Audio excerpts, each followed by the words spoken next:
Good evening, my lovelies, and welcome. I'm Lady Creepypasta. Today we have a tale from the Creepypasta wiki by author TuggingaRhythm. But be warned though, my dears, this story is quite graphic and it does depict violence against children. So if this is not your cup of tea, do feel free to wander around my realm and listen to some other tales that perhaps you haven't yet heard. For the rest of you though, my dears, it is time. So come, lean in closer, and we'll begin.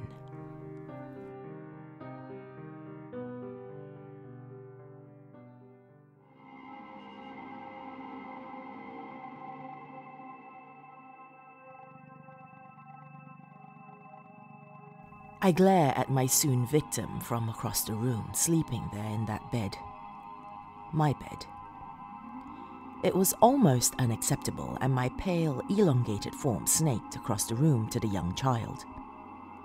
Gripping her cheek in my hand, I gave a wide smile. I wasn't focused on hurting her or raping her. I was there to be her guardian.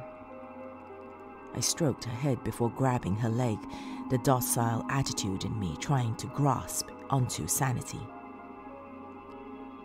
As she stirred awake from the disturbance in her sleep, my sunken eyes, a sign of my quite obvious dehydration, stared into hers.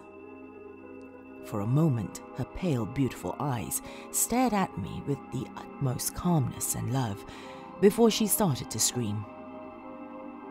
Immediately, I had to silence her, but I didn't want to hurt her. I was there to be her guardian angel. I slammed her 6-year-old skull into the floorboard. 1, 2, 3, 4, 5, 6, 7. I stared at the mess I had made both on the footboard and on myself. I knew eventually that I would be blamed for the incident from the blood on my ragged clothes and stuck into my sunken eyes. I had gone through all the possibilities, all the rituals, and considered everything that I could do should something like this happen. And it turned out it wasn't some stranger across the street. I had done it. No matter. I cradled her small, broken body as I picked up fragments of skull and bloodied mushes of brain matter.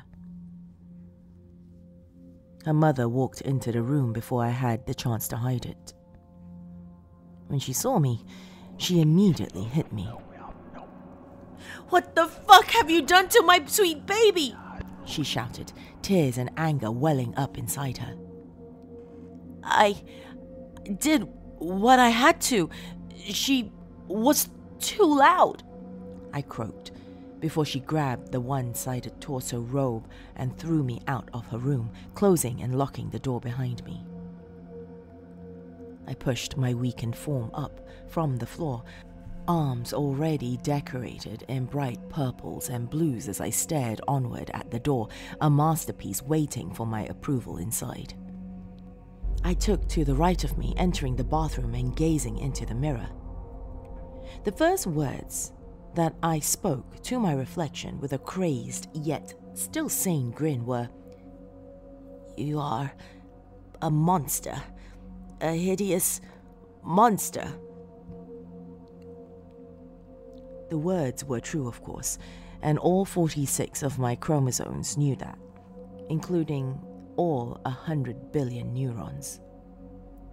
A melancholic memory of my past self flickers through my mind, of waking up to that beast that was almost entirely unclothed except for a waistcloth. I'm going around looking for more prey so that I can return to humanity, although all my humanity disappeared 17 weeks ago. I stood there in front of the mirror for what felt like hours with my hands covering my wrinkled and stretched face, my lips having long since decayed and left as nothing. I left the house, but not after shattering that damn mirror.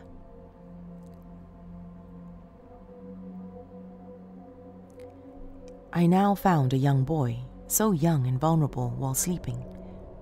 I had observed him while he was awake and realized his special personality. I stroke his face as he turns in his sleep to face me, my amber eyes staring at him, the tapidum lucidum, special to this particular race. I am reflecting the light in this dim room so that I may see him. I brush a couple of locks of hair out of his face as I smile, laying there beside him, my rotten, dark grey teeth being revealed behind my cracked and decayed lips. Almost reminds me of my own daughter and wife, although they passed long ago. I was convicted of murder. Young little John opened his eyes and stared at my face curiously, as if not even smelling my decay or seeing the injuries inflicted on my face. Presumably blind and unable to smell? I couldn't tell. He reached over my shoulder, touching the fabric, but couldn't even tell I was there. All of his senses seemed to be gone, and I sympathized for him. He was probably unable to use all 5 of his senses. He retracted his hand, grabbed his glasses, and smiled at me gently, even though he could now see me. I returned a wide grin, attempting to scare him with my injuries, but he didn't seem fazed. By this day and age, he likely knew how to detect silent words and come up with an answer. "Don't I scare you?" I asked, before he responded, nearly shouting. "No." This caused anger to well up inside me, and I hit him across the face. He didn't seem to feel it, though he did wince and cover the hit. I grabbed the collar of his shirt, lifting him off his feet with both hands before unsteadily walking over to the closed closet, opening it before throwing him on the ground and kicking him in the face, knocking him out. I set his head between the doors and closed it roughly on it. 1, 2, 3, 4, 5, 6, 7. His head was mush. I shouted at his dead corpse with the control I had at this point, as if expecting a response from his broken form. "Why the fuck weren't you scared? I didn't want to kill you, but you gave me no damn choice." Even I was surprised by how much energy I had to overcome my wheezing in the last sentence of my short rant. I sat there on the dirtied carpet and simply stared at his corpse. Nothing more, nothing less. His father came in with the shotgun and shot my left arm off. I winced from the notion before I attacked him myself, with a large shard of the child's skull. It wasn't the best choice, but I found it soothed my right arm's nerves as I plunged it into his Adam's apple.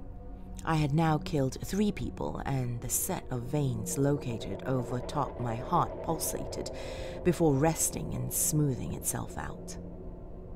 I dropped the tool before covering my face again and crying into my single palm, my left hand shot off, little tad bits of flesh holding on lightly. I kicked the now disproportionate neck, which caved and revealed his slimy insides. I pulled my foot out and walked out of the house again. I fucked it up again. The creature once again visited me that night for the first time since a month ago, despite feeling as though it was years. The progeria sufferer laid its perfect bony hands on my face and caressed my left eye. "Joseph," it spoke gently. "You've failed. Do not murder those who frustrate you." It dug into my eye socket, ripping out my eye. I mean, it hurt after a while, but my decaying heart already hurt with the dried blood inside puncturing every vein and vessel. "And there is a price for failing." I nodded, and, with my left eye now missing, and the thing carefully devouring that very same eye, I set off to find a victim that I would find good enough of a friend and appetizer for the creature.